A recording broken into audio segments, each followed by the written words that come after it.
செடியாய வல்வினைகள் தீர்க்கும் திருமாலே, நெடியானே வேங்கடவா நின்கொளின் வாசல், அடியாரும் வானவரும் அறம்பெயரும் கிடைந்தியங்கும் படியாய் கிடந்து உன் போலவாய் காண்பேனே. உலகெங்கும் இருக்கின்ற சீனிவாசன் பஞ்சாங்கம் டிவி நேயர்களுக்கு என்னுடைய பணிவான வணக்கங்கள். இன்றைய பதிவில் குரு பெயர்ச்சி பலன்களை பற்றி பார்ப்போம். வருகின்ற சித்திரை மாதம் 18ஆம் தேதி மே 1/5/2024 புதன்கிழமை திருக்கணித பஞ்சாங்கப்படி 17:50 நாழிகைக்கு, அதாவது பகல் 1 மணிக்கு குரு பகவான் மேஷ ராசியிலிருந்து ரிஷப ராசிக்கு சஞ்சாரம் செய்ய இருக்கிறார். இந்த குரு பயிற்சி பலன்களை பற்றி பார்ப்போம். அதே தினமே வாக்கியப்படியும், பொதுவாக வாக்கியத்திற்கும் திருக்கணித்துக்கும் 3 மாதம் 6 மாதம் இடைவெளி வரும். ஆனால் இந்த முறை ஒரே நாளில் திருக்கணிதப்படியும் வாக்கியப்படியும் ஒரே நாளில் குரு பயிற்சி நடக்க இருக்கிறது. வாக்கிய பஞ்சாங்கப்படி அதே சித்திரை மாதம் 18ஆம் தேதி மே 1/5/2024 புதன்கிழமை மாலை 22:22 நாழிகைக்கு, அதாவது மாலை 5:20 குருவானவர் மேஷராசிலிருந்து ரிஷபராசிக்கு சஞ்சாரம் செய்ய இருக்கிறார்.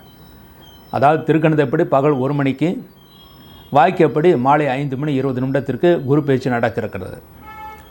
இந்த குரு பேச்சு மிக மிக அதிக முக்கியத்துவம் வாய்ந்தது.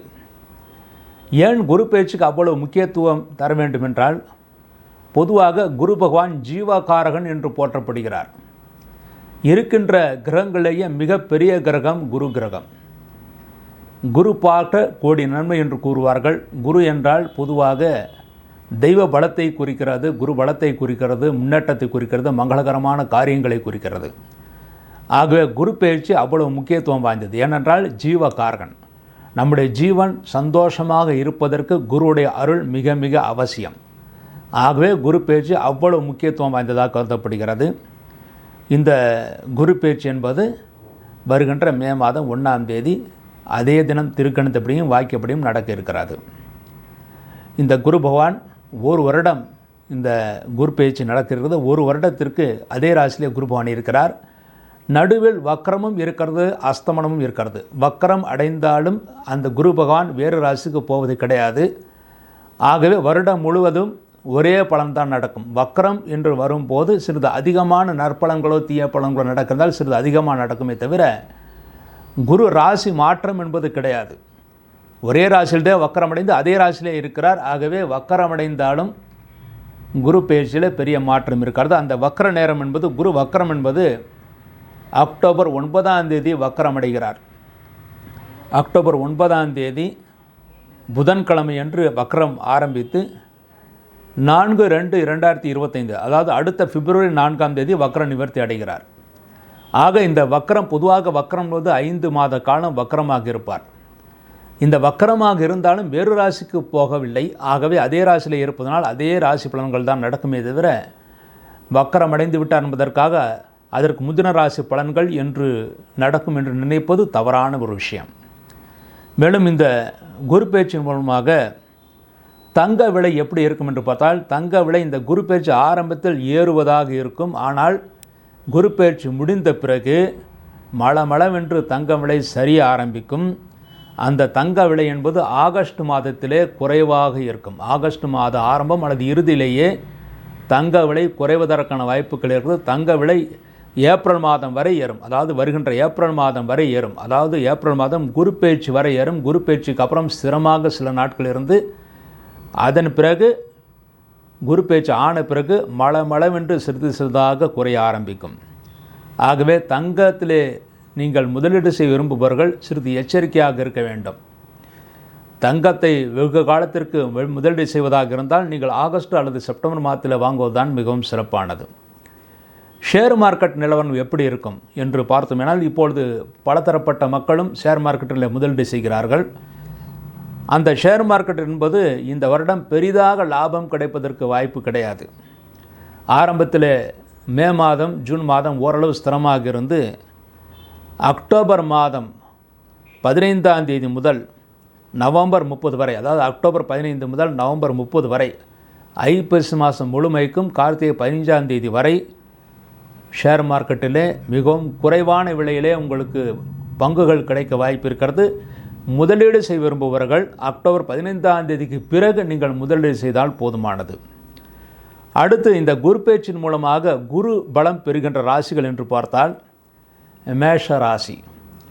மேஷ ராசிக்கு 2ஆம் இடத்திலே குடும்பஸ்தானத்திலே குரு பகவான் வருகிறார். ஆகவே மேஷ ராசிக்கு குருபலம் வருகிறது. அதன் பிறகு கடகராசி. கடகராசிக்கு லாபஸ்தானத்தில் குரு பகவான் வருகிறார். ஆகவே கடகராசிக்கும் குருபலன் வருகிறது. அடுத்து கன்னியாராசி. கன்னியாராசிக்கு இதுவரை அஷ்டம குருவாக இருந்த அந்த குரு பகவான் இப்பொழுது பாக்கியஸ்தானத்துக்கு வருகிறார். ஆகவே கன்னிராசிக்கும் குருபலம் வருந்துகிறது. அடுத்து விருச்சிக ராசி. இதுவரை 6ஆம் இடத்தில் இருந்த குரு பகவான் இப்பொழுது 7ஆம் இடத்திற்கு வந்து உங்கள் ராசிக்கு நேரடியாக பார்வையிட வருகிறார். ஆகவே விருச்சிக ராசிக்கும் குருபலம் ஆரம்பிக்கிறது. அடுத்து மகர ராசி. மகர ராசிக்கு 7.5 சனி நடந்து கொண்டிருந்தாலும் சிலர் 7.5 சனியை திருமணம் செய்யலாமா என்று கேட்பார்கள். தாராளமாக திருமணம் செய்யலாம். 7.5 சனி நடந்து கொண்டிருந்தாலும் குரு பேச்சின் மூலமாக அவர்களுக்கும் மகர ராசியிலே பிறந்தவர்களுக்கும் மே 1ஆம் தேதி முதல் குருபலம் ஆரம்பிக்கிறது. ஆக இந்த வருடம் குரு பலம் பெறுகின்ற ராசிகள் மேஷம், கடகம், கன்னி, விருச்சிகம், மகரம். இந்த 5 ராசிகளை பிறந்தவர்களுக்கு குருபலம் ஆரம்பிக்கிறது. இந்த குருபத்திலே சுபமாக நல்லபடியாக திருமணம் ஆகாதவர்களுக்கு திருமணம் நடக்கும் என்று உறுதியாக எதிர்பார்க்கலாம். இந்த குரு பகவான் இந்த ராசியிலே, அதாவது ரிஷப ராசியிலே சஞ்சாரம் செய்யும்போது கிருத்திகை, ரோகிணி, மிருகசீரிஷம் இந்த 3 நட்சத்திரங்களிலே சஞ்சாரம் செய்கிறார். இந்த நட்சத்திரங்களை எப்பொழுது சஞ்சாரம் செய்கிறார் என்று பார்த்தால் மே 1, 2024 புதன்கிழமை முதல் ஜூன் 14/6/2024 வரை குரு பகவான் கிருத்திகை நட்சத்திரத்திலே பிரவேசம் செய்கிறார். கிருத்திகை நட்சத்திரம் என்பது சூரியனுடைய நட்சத்திரம். அந்த சூரியனுடைய நட்சத்திரத்தில் குரு பகவான் சஞ்சாரம் செய்கின்ற மே 1 முதல் ஜூன் 14 வரை இந்த காலகட்டத்திலே மேஷராசியிலே பிறந்து பரணியிலே பிறந்தவர்களுக்கு சுபகாரியங்கள் விருத்தி செய்வதற்கான வாய்ப்புகள் இருக்கிறது. பரணியிலே பிறந்தவர்களுக்கு திருமணம் ஆகாதவர்களுக்கு திருமணம் கைகூடும். அதே போலவே கடகராசியிலே பிறந்து புனர்பூசம், ஆழியம் இந்த நட்சத்திரங்களை பிறந்தவர்களுக்கு குருபலம் வருகிறது. அதே போலவே கன்னிராசியிலே பிறந்து ஹஸ்தம், சித்திரை இந்த நட்சத்திரங்களே பிறந்தவர்களுக்கு குருபலம் வருகிறது. விருச்சிக ராசியிலே பிறந்து கேட்டையிலே பிறந்தவர்களுக்கு குருபலம் வருகிறது. மகர ராசியிலே பிறந்து திருவோணம், அவிட்டம் இந்த நட்சத்திரங்களே பிறந்தவர்களுக்கு குருபலம் வருகிறது. இது நட்சத்திரப்படி குருபலம் அமைகின்ற நேரம்.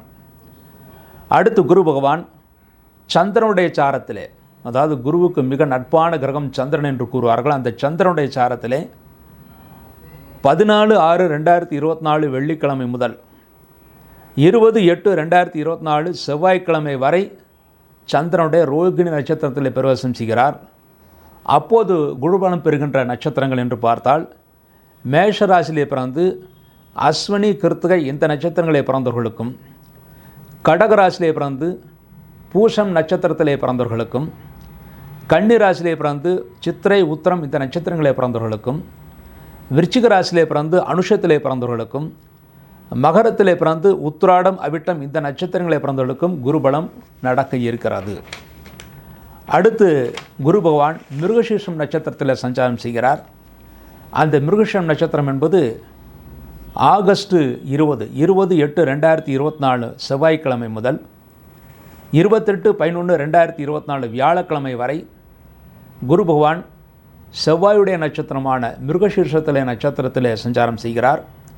இந்த நட்சத்திரத்தில் சஞ்சாரம் செய்யும் போது குருபலம் பெறுகின்ற ராசிகள் மேஷராசி. மேஷராசியிலே பிறந்து பரணியிலே பிறந்தவர்களுக்கு, கடகராசியிலே பிறந்து புனர்பூசம், ஆழியம் இந்த நட்சத்திரங்களே பிறந்தவர்களுக்கு, கன்னிராசியிலே பிறந்து ஹஸ்தம் நட்சத்திரத்திலே பிறந்தவர்களுக்கு, மகரத்திலே பிறந்து திருவோணத்திலே பிறந்தவர்களுக்கு இந்த குரு பேச்சின் மூலமாக குருபலம் பெறுகிறார்கள். அடுத்து குரு பகவான் வக்ரகதியிலே மீண்டும் ரோகிணி நட்சத்திரத்திலே சஞ்சாரம் செய்கின்ற காலம் நவம்பர் 28/11/2024 முதல் வியாழக்கிழமை முதல் 10/4/2025 வியாழக்கிழமை வரை ரோகிணி நட்சத்திரத்திலே மறுபடியும் பிரவேசம் செய்கிறார். என்றால் வக்ரகதியிலே முந்தின நட்சத்திரத்துக்கு வருகிறார். ஆகவே ரோகிணியிலே சஞ்சாரம் செய்கிறார். அந்த நேரத்தில் குருபலம் பெறுகின்ற ராசிகள் மேஷராசியிலே பிறந்தவர்களுக்கு அஸ்வினி, கிருத்திகை இந்த நட்சத்திரங்களே பிறந்தவர்களுக்கும், கடகத்திலே பிறந்து பூஷம் நட்சத்திரத்திலே பிறந்தவர்களுக்கும், கன்னியிலே பிறந்து சித்திரை, உத்திரம் இந்த நட்சத்திரங்களே பிறந்தவர்களுக்கும், விருச்சிகத்திலே பிறந்து அனுஷம் நட்சத்திரத்திலே பிறந்தவர்களுக்கும், மகரத்திலே பிறந்து உத்திராடம், அவிட்டம் இந்த நட்சத்திரங்களே பிறந்தவர்களுக்கும் குருபலம் வருகிறது.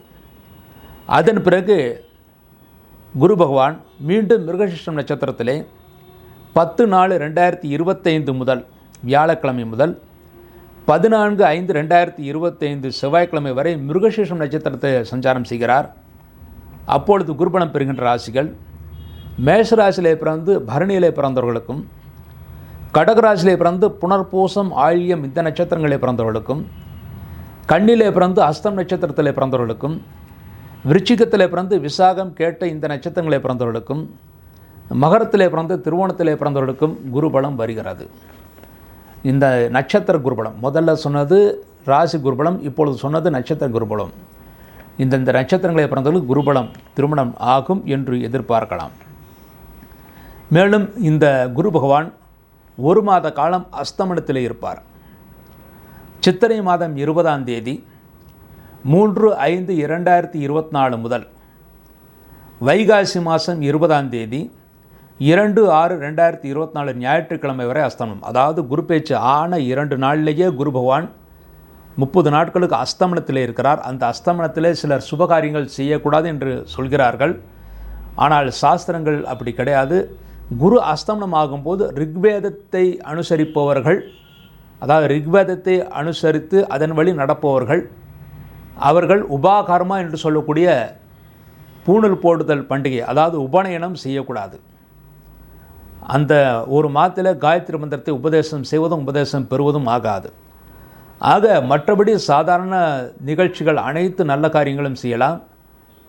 ரிக்வேதத்தை அனுசரிப்பவர்கள் திருமணத்துடன் அவர்கள் உபநயனம் செய்வதாக இருந்தால் அந்த காலத்தில் திருமணம் செய்வதை தவிர்க்க வேண்டும். மற்றபடி ரிக்வேதத்தை இல்லாத மற்ற விதத்தை அனுசரிப்பவர்கள் தாராளமாக குரு அஸ்தமனமானாலும் சுபகாரியங்கள் செய்யலாம். ஆனால் குரு அஸ்தமனம் ஆகும்போது பிரதிஷ்டைகள், அதாவது கோயில் பிரதிஷ்டைகளை முற்றிலுமாக தவிர்த்து விடுவது நல்லது. திருக்கோயில்களுக்கு பிரதிஷ்டை செய்வது, அதாவது ஆகம பிரதிஷ்டைகள் செய்வது, கும்பாபிஷேகங்கள் செய்வது சித்திரை 20 முதல் சித்திரை வைகாசி 20 வரை தவிர்த்து விடுவது நல்லது. மற்ற நாட்களில் தாராளமாக கும்பாபிஷேகங்கள் செய்யலாம். இந்த குரு பேச்சின் மூலமாக அமோகமாக நன்றாக இருக்கக்கூடிய ராசிகள் என்று பார்த்தால் ஏற்கனவே சொன்ன 5 ராசிகள். அதில் அரசியல் என்று பார்த்தால் ஆளும் கட்சிக்கு, மத்தியில் ஆளும் கட்சிக்கு அமோக வெற்றியை தருகின்ற இந்த குரு பயிற்சியாக அமைகிறது. என்றால் மோடிஜி அவர்களுடைய நட்சத்திரம் அனுஷம் நட்சத்திரம், அதாவது விருச்சிக ராசி. விருச்சிக ராசிக்கு நேரடி குரு பார்வை வருகிறது. ஆகவே அவருக்கு அமோக வெற்றி கிடைக்கும் என்று எதிர்பார்க்கலாம். மாநில அரசை பொறுத்தவரை இந்த குரு பயிற்சிக்கு பிறகு நிறைய பிரச்சனைகள் அவர்கள் சந்திக்க வேண்டியிருக்கும். மே 1ஆம் தேதி முதல் நிறைய பிரச்சனைகள் சந்திக்க வேண்டியிருக்கும். மேலும் 28/11/2024 வியாழக்கிழமை முதல் 10/4/2025 வியாழக்கிழமை வரை மாநில அரசிலே ஆளும் கட்சியிலே தலைவர்களுக்கு பிரச்சனைகள், ஆரோக்கிய விஷயமாக பிரச்சனைகள் ஏற்பட்டு மருத்துவங்கள் செய்ய வேண்டியிருக்கும். அந்த மருத்துவம் நல்லபடியாக செய்தால் மட்டுமே அவர்களுக்கு நல்லது. பொதுவாக நம்முடைய ஸ்ரீனிவாசன் பஞ்சாங்கத்தில் இந்த வருடம் அரசனுக்கு ஆபத்து என்று போட்டு இருக்கிறோம். அது எப்படி வேண்டாலும் நடக்கலாம். அதை நீங்கள் பொறுத்திருந்து பார்க்க வேண்டும். ஆனால் மாநில அரசுகளுக்கு இந்த வருடம் சிறிது சோதனையாக காலமாகத்தான் இருக்கிறது. அவர்களுடைய நட்சத்திரப்படி முறையான பரிகாரங்கள் செய்தால் அவர்களுக்கும் நிச்சயமாக நன்மைகளை ஏற்படுத்தி கொடுக்கும். பொதுவாக குருவானவர் பரிகாரத்திற்கு இணங்குபவர். ஆகவே சரியான பரிகாரத்தை செய்துவிட்டால் அவர்களுடைய ஜாதகத்தை பார்த்து, ராசியை பார்த்து, நட்சத்திரத்தை பார்த்து சரியான பரிகாரங்கள் செய்துவிட்டால் அரசனுக்கு, அதாவது மாநில அரசுக்கும் எந்த விதமான தீங்கும் ஏற்படாமல் நன்மைகளை ஏற்படுத்தி கொடுக்கும். இந்த வருஷம் தண்ணீரில் ஆபத்து நிறைய இருக்கிறது. ஆகவே அதிகமாக தண்ணீர் இருக்கின்ற இடத்திலே நீர்நிலைகளில் விளையாடுவதை தவிர்த்து விடுவது நல்லது. இந்த வருஷம் மழை மிக அதிகமாகவே இருக்கிறது. எதிர்பார்த்ததை விட அதிக மழை பொழியும் என்று எதிர்பார்க்கலாம். குரு பயிற்சிக்காக பரிகார ஸ்தலங்கள் என்று பார்க்கும்போது தமிழ்நாட்டிலே 4 ஸ்தலங்கள், அதன்படி கேரளாவில் குருவாயூர் என்று சொல்லக்கூடிய ஒரு ஸ்தலம் இருக்கிறது. அதன்படி பார்த்தால் ஆலங்குடி, அதாவது குரு பேச்சின் மூலமாக யாருக்காவது கல்வியிலே தடை ஏற்பட்டோ அல்லது கல்வியிலே பிரச்சனைகளோ இருந்தாலும் ஞானம் பெறுவதற்காகவும் நல்ல கல்வி மேன்மை பெறுவதற்காகவும் ஆலங்குடி சென்று அங்கே இருக்கின்ற தட்சிணாமூர்த்தியையும் குரு பகவானையும் வணங்குவது சாலச் சிறந்தது. சிலருக்கு திருமணத்தில் தாமதங்கள் ஏற்படலாம். அந்த திருமணம் நடத்துவதற்காக திட்டை என்ற ஊரில் இருக்கின்ற குரு பகவானுடைய ஸ்தலம், திட்டை என்பது தஞ்சாவூருக்கு அருகில் இருக்கிறது திட்டை என்ற ஊர். அந்த திட்டை என்ற ஊருக்கு சென்று அங்கே குரு பகவானுக்கு தனி சிலை இருக்கிறது, தனி விக்கிரகம் இருக்கிறது, தனி சன்னதி இருக்கிறது. அதாவது நவகிரக குரு பகவானுக்கே தனி சன்னதி இருக்கிறது. அங்கே சென்று குரு பகவானை வணங்கிவிட்டு சிவபெருமானை வணங்கினால், அதன் பிறகு அம்பாளை வணங்கினால் நிச்சயமாக திருமணம் கைகூடாதவர்களுக்கு திருமணம் கைகூடும், குருபலம் கிடைக்கும். இருக்கின்ற குருபலம் நன்றாக வேலை செய்வதற்காகவும் ஒரு முறை திருமணத்திற்காக திட்டை என்ற ஊருக்கு சென்று, தஞ்சாவூருக்கு அருகில் இருக்கின்ற திட்டை என்ற ஊருக்கு சென்று குரு பகவானையும் சிவபெருமானையும் வணங்கிவிட்டு வருவதும் மிகவும் சிறப்பானது. அடுத்து தொழில் நிமித்தமாக சிலருக்கு பிரச்சனைகள் வரலாம்.